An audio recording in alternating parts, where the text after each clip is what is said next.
মাত্র ৪ বছর বয়সে বাবাকে হারিয়েছিলেন লোকমান। জীবনের সব লড়াইয়ে পাশে ছিলেন যেই মা, আজ সেই মায়ের শরীরে বাসা বেঁধেছে মরণব্যাধি ক্যান্সার। দীর্ঘ চিকিৎসায় নিঃস্ব পরিবারটির ঘরে এখন নুন আনতে পান্তা ফুরাই, আর বিছানায় মৃত্যুর সঙ্গে প্রতিটি মুহূর্তে লড়ে যাচ্ছেন মা।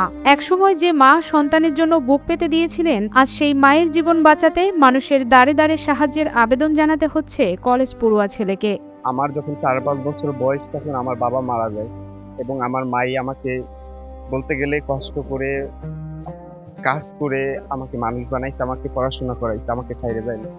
আমিও আমার মাকে কখনো ছাইড়ে যাইনি। আপনাদের পিরোজপুরের ভান্ডারিয়া উপজেলার গৌরীপুর ইউনিয়নের দক্ষিণ মাটিভাঙ্গা গ্রামের একটি অসহায় পরিবার ছোট্ট একটি ঘরে দীর্ঘদিন ধরে চরম মানবিক সংকটের মধ্য দিয়ে দিন কাটাচ্ছে। পরিবারের কর্তা চান্দে আলী সওদাগরের মৃত্যুর পর পুরো সংসারের দায়িত্ব এসে পড়ে তার একমাত্র ছেলে লোকমানের কাঁধে। কিছুদিন যাবত এই ক্যান্সার রোগে ভোগান্তিতে আছে, বরঞ্চ মিশ্র ফ্যামিলি তো কোনো ওদের গার্জিয়ান বলতে নাই, শুধু একমাত্র ওর মা। ওর অত কোনো আয় উৎস নাই। ওর মা সে ক্যান্সার রোগে আক্রান্ত, তার চিকিৎসাবাদ হইতেছে না। এলাকার লোকজন ওই সাহায্য যারা কিছু দেয় এতে চলে না। বর্তমানে ২০২৫ সালের শুরুর দিকে সেলিনা বেগমের স্তন ক্যান্সার শনাক্ত হয়। এরপর থেকেই মায়ের পাশে থেকে সর্বোচ্চ চেষ্টা করে চিকিৎসা চালিয়ে যাচ্ছেন ছেলে লোকমান। কিন্তু দীর্ঘদিনের ব্যয়বহুল চিকিৎসায় পরিবারটির সঞ্চিত অর্থ শেষ হয়ে যাওয়ায় এখন চিকিৎসা চালিয়ে নেওয়াই কঠিন হয়ে পড়েছে, এমনকি বন্ধ হয়ে গেছে তার পড়াশোনাও। ওর ছোটবেলা ওর বাবা মারা যায় অনেক ছোট থেকে। ওর মা কোলে পিঠে করে মানুষ করার এক পর্যায়ে ওর মায়ের ক্যান্সার ধরা পড়ে। লেখাপড়া মাঝ পথে লেখাপড়া ছেড়ে যায়। মায়ের সুস্থতার আশায় ছেলে লোকমান বরিশাল ও খুলনা সহ বিভিন্ন স্থানে চিকিৎসা করিয়েছেন, কিন্তু দীর্ঘদিনের ব্যয়বহুল চিকিৎসায় পরিবারের সঞ্চিত অর্থ শেষ হয়ে যাওয়ায় এখন চিকিৎসা চালিয়ে নেওয়াই কঠিন হয়ে পড়েছে। লোকমান এই ১ বছর ধরে ওই ব্রেস্ট ক্যান্সার হয়েছে। ও দেশ বিদেশে ঢাকা, খুলনা সব জায়গায় ডাক্তার দেখাইছে। এখন ওই রেডিওথেরাপি লাগবে, ওইটা পারতেছে না, খুব অসহায় এবং ওর লেখাপড়া বন্ধ হয়ে যেতেছে।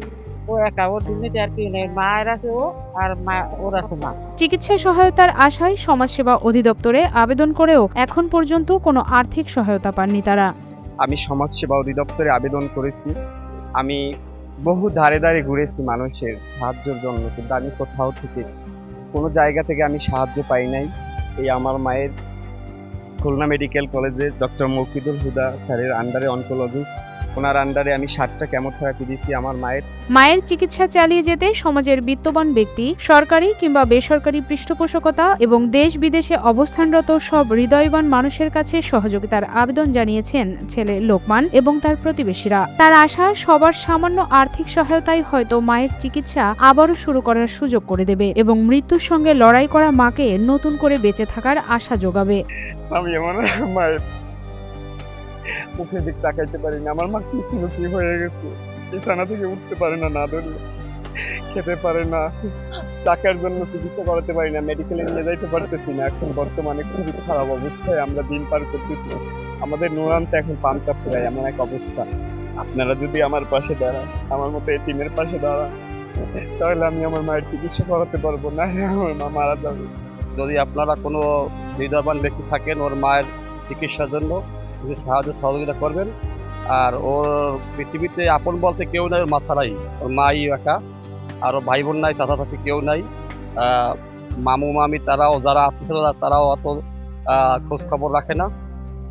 এমতো অবস্থা যদি কেউ আপনারা ওকে সাহায্য করতে পারেন তাহলে আমরা কৃতজ্ঞ থাকবো। মাকে বাঁচানোর আকুতি নিয়ে প্রতিদিনই এক অনিশ্চয়তার সঙ্গে লড়ছেন ছেলে লোকমান। দীর্ঘদিনের ব্যয়বহুল চিকিৎসায় নিঃস্ব হয়ে পড়া পরিবারটির পক্ষে আর চিকিৎসার খরচ বহন করা সম্ভব হচ্ছে না। এমন পরিস্থিতিতে সমাজের বিত্তবান ব্যক্তি, প্রবাসী বাংলাদেশি, দানশীল প্রতিষ্ঠান ও হৃদয়বান মানুষের সামান্য সহযোগিতায় পারে লোকমানের অসহায়ত্ব কিছুটা লাঘব করতে।